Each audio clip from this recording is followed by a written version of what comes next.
ताज्या बातम्यांसाठी ABP माझाला subscribe करा आणि बेल आयकॉन प्रेस करा। कोरोना या संसर्गजन्य रोगामुळे अर्थव्यवस्थेवर झालेल्या परिणामांवर वित्तीय उपाययोजना करण्यासाठी शिक्षण सेवक पदभरतीला बंदी घालण्यात आली होती। पण उपमुख्यमंत्री अजित पवार यांच्या अध्यक्षतेखाली 3 डिसेंबरला झालेल्या बैठकीतील निर्णयानुसार पदभरती बंदीतून पवित्र प्रणालीद्वारे सुरू असलेली शिक्षक सेवक पदभरती प्रक्रिया वगळण्यात आली आहे। असा शासन निर्णय राज्य शासनाच्या कक्षाधिकारी कविता तोंडे यांनी सोमवारी जाहीर केलेला आहे। अधिक माहिती घेऊयात, आपले प्रतिनिधी निलेश बुधावले आता आपल्या सोबत आहेत। निलेश, काय हा नेमका निर्णय आणि त्याचा फायदा नेमका कोणाला होणार आहे? सौरभ, कोरोना कालावधीमध्ये सगळ्याच भरती प्रक्रियांवर कुठेतरी बंदी घालण्यात आली होती, थांबवण्यात आल्या होत्या।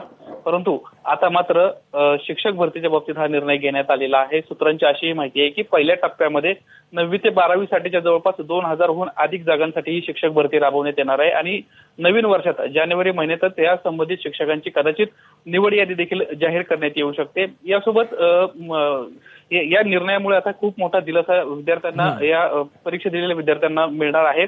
महत्वाची ही बाब आहे की सध्या मराठा आरक्षणाचा प्रश्न मोठा ऐरणीवर आहे। याचा कुठेतरी फटका कदाचित याला देखील बसू शकतो। या संदर्भामध्ये आता शिक्षण विभागातले जे पदाधिकारी अधिकारी आहेत ते संबंधित विभागाशी चर्चा करणार आहेत। मराठा आरक्षणाचा कुठेतरी याला फटका बसू शकतो का, किंवा मराठा आरक्षणाच्या माध्यमातून अनेक नेत्यांना मागणी केलेली आहे की सगळ्याच भरती प्रक्रियेवर स्थगिती द्या, तर कुठेतरी याच्यावर देखील स्थगिती येते का हेच पाहणं आता भविष्यात आपल्याला महत्वपूर्ण राहणार आहे। सौरभ, धन्यवाद निलेश या माहितीबद्दल।